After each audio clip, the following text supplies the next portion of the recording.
tous, je fais cette vidéo pour réagir à la violente agression qu'a subie le jeune Yuri, 15 ans. On souhaite beaucoup de courage à sa famille, en espérant qu'il se rétablisse au mieux. Évidemment, beaucoup de gens ont réagi sur cette affaire, seulement vous allez comprendre les raisons qui m'ont poussé à le faire.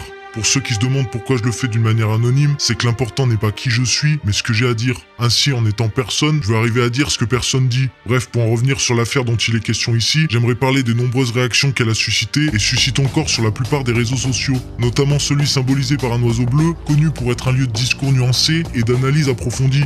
En effet, il suffit de parcourir le hashtag Yuri pour se rendre compte que deux factions se démarquent du lot et s'affrontent comme à leurs habitudes. On a l'impression d'y voir les rouges contre les bleus, comme si la réalité était leur terrain de football, où chacun prend ses opinions pour des analyses, avec le seul but de marquer des points, pendant que la réalité, elle, passe au-dessus de leur tête. Dans ce match où aucun arbitre n'est impartial, il est temps pour la tribune d'y mettre le holà. Dans un premier temps, sachez que le discours qui va suivre se place face à la réalité que j'observe, et non celle que je souhaite. Par conséquent, ceux qui habituellement confondent les deux pourraient se trouver en état de dissonance cognitive, voire de total rejet et de haine envers ma personne. À cela, je leur dirai que je ne prétends pas détenir la vérité pour la simple et bonne raison qu'elle est insaisissable. C'est pourquoi toute interprétation de la réalité est par définition fausse. Donc je vais tenter de me tromper le moins possible, et je resterai ouvert à toute autre interprétation qui semblerait plus juste que la mienne. Maintenant, on va parler de la vidéo de l'agression, et je vais vous illustrer cette réalité que j'observe, pas celle composée de vos opinions politiques ou de vos préférences. Non, la réalité qui se compose de causes et d'effets. Là, vous avez un effet. Les causes, je les ai même pas encore soulevées. Parce qu'avant de s'occuper des causes, faut être capable de comprendre les conséquences. Et pour les comprendre, faut savoir identifier les problèmes. Seulement si vous nommez pas les problèmes, comment vous voulez les résoudre ?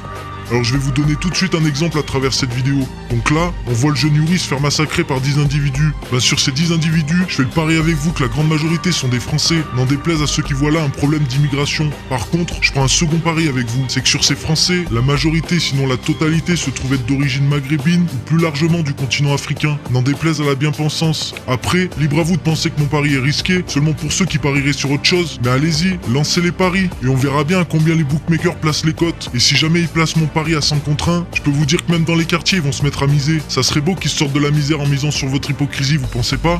Maintenant, le tout est de savoir pourquoi, en regardant des images de personnes non identifiables, j'arrive tout de même à anticiper une certaine tendance ethnique, sans pourtant être devin. Est-ce que c'est leur ethnie potentielle qui est la cause de cette agression ? Évidemment que non. Et bien sûr que dans mon discours, il y a des généralités, mais je les prends pas pour autre chose, et on a besoin de ça pour identifier le réel, les choses qui sont récurrentes, les dynamiques. C'est comme ça qu'on comprend dans quel monde on vit. Je prends pas les généralités pour une science ou pour un fait qui concerne tout le monde, mais il y a des tendances. Après, rien de ce que je dis est gravé dans le marbre, et j'ai pas de mal à regarder les paradoxes que contiennent mon discours, parce que j'ai conscience qu'il y en a toujours. L'être humain est paradoxal. Il jongle entre vérité et réalité sans être dans l'un ou l'autre. Alors rangez vos pancartes pas d'amalgame, comme vous le faites pour les violences policières ou quand ça parle de privilèges blancs. Et comprenez qu'entre ce qu'on pense et ce qu'on exprime, il y a tout un monde. Alors entre ce que j'exprime et ce que vous interprétez, c'est un univers entre les deux. Donc avant de croire savoir ce que je pense, occupez-vous d'abord de savoir ce que j'exprime. Seulement pour ça, faut poser les questions avant les réponses. Parce que mon discours, à défaut d'être la vérité, il est au moins sincère. Et dans une société aussi faux cul, le minimum c'est de respecter la sincérité. Sinon vous étonnez pas que les politiciens ont oublié ce que signifiait ce mot.